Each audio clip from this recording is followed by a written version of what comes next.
Hi, my name is Kirsten Latter from Elevator Paso Teens, and today we're going to be having another conversation with Caleb Latta, who is the host of Elevator Paso.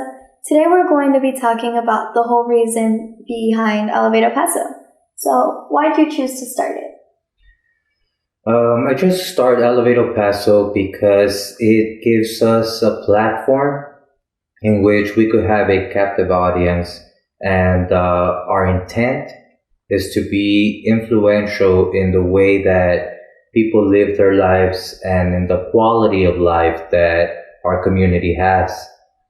I believe there's certain things in our society overall that we could directly affect. One would be the lack of role models. The over scrutinizing of shortcomings has led us to having a lack of role models. Another one would be the way that people tend to think. It's my intention to highlight the positive things in people's lives, the positive things that people are doing in our community, so that people have something positive that they're taking in, and their way of thinking could change into a more positive way of thinking. Now, in addition to that, there is a desire to highlight the good things going on in our community and the good things that people are doing. Because many times we have many heroes that are unsung heroes that nobody gives any recognition to.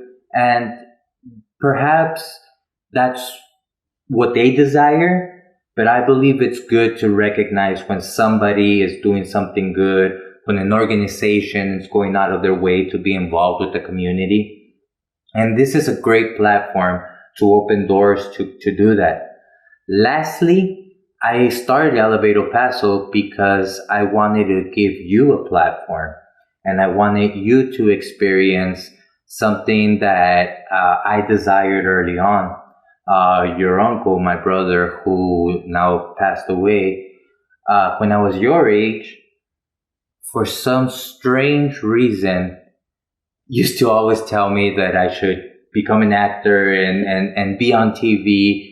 And I always thought, yeah, that's silly. That's not me. And I never really paid attention to it until the opportunity came about much later in my life, at a point where he had already passed away. I feel that having the opportunity to be on television has opened the doors for me in many aspects that I didn't expect, has also given me a platform that many of the things that I wanted to do when I was looking into being a reverend or a community leader, I could do them through this platform, through this camera. And so my desire was to allow you to experience this.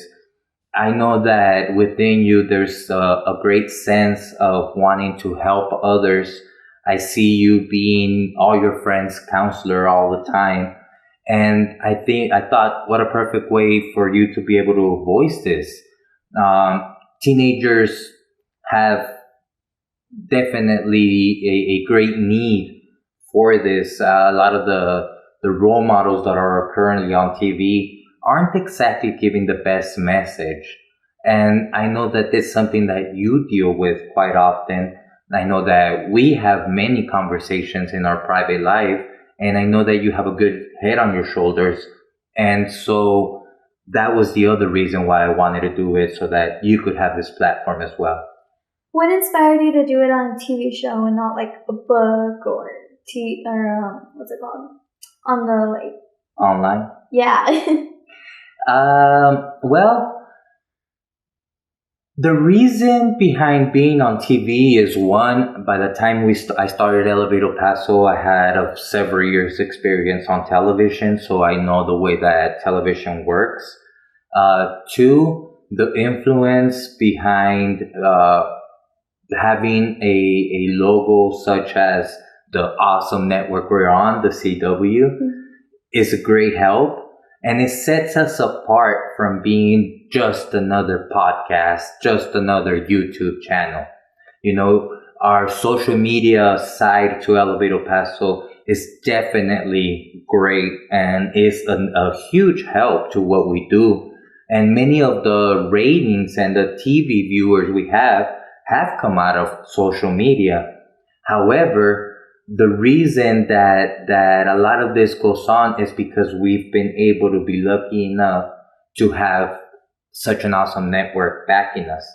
This is also another reason why we've been able to have several celebrities on the show now who have all something beneficial to say. In addition to this, there's the business side of it. Getting sponsorships, which we need, is also much easier when you're on television and you could offer commercials, you could offer a platform for clients as opposed to just being a YouTube channel or a podcast where you could get sponsors as well, but to build up to the point where you are able to get sponsors, it takes time. As opposed to being on TV, from day one that you're on TV, you're able to go out there and approach clients. Why did you decide to add a teen section to the show? For the same reason I was telling you about. One, I feel that it was a platform you needed to have. And two, I see the need in our society's teenagers. I see the need in where I think back on the need I had as a teenager. And I think it would have been great to be able to have a role model as yourself for me to watch. How do you think that the show will affect people's lives long term? Long term, well, the intention is for the viewers to be able to just grab onto some idea, some advice, whether it comes from you, from me, or any of our many guests, and impact their life to where it changes their mind. It allows them to be positive. It allows them to keep the drive towards their goals, towards their dreams. And I believe that if you are able to hold on to just a phrase that allows you to achieve your dreams, then we've done our job. Do you want to allow this to grow and develop, or stay like how we are now and just like keep the series like this? My intention is to be able to grow to such a place to where Elevate El Paso is its own show and Elevate El Paso Teens becomes its own show. Of course, being Miss Busy Bug that you are and having to deal with school schedules, dance schedules, boxing schedules, and all other activities that you have, it makes it a bit difficult. In addition to the need of having enough sponsorship to be able to do this. God willing, we have continued to be in an uprise from day one, something I'm very thankful to our audience for. And if this trend continues, we should be able to get to the point where Elevate El Paso Teens and Elevate El Paso are able to split up into their own individual shows. Is there anything else you would change about the show besides that? Anything I would change about the show? Not so much about the show itself, more about the behind the scenes. As you know, the manpower to this is you and I. We produce this, we schedule this, we write it, we do editing, we host it, and it'll be great when we are able to get to the point when we could have a staff to be of support. Is there anything else that you want people to know about the show? Well, that it is a show to serve the community. It is a show that is available to everyone.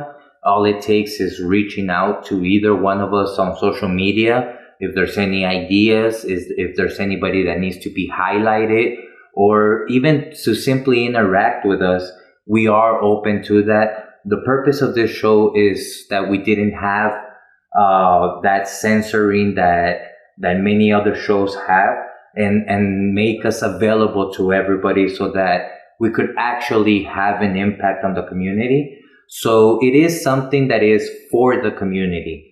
So we are available to everyone, and that is something that everybody should know.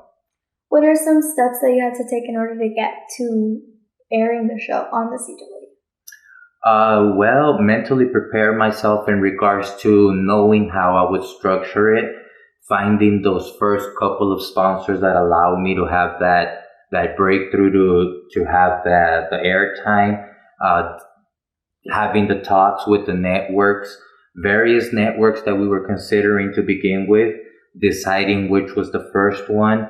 And after that, there was a series of skills that needed to be learned in regards to editing and sound and so on. Okay, well, thank you for this conversation. And I'm Kristen Latta from Elevator Paso Teams. And this is Caleb Latta from Elevator Paso.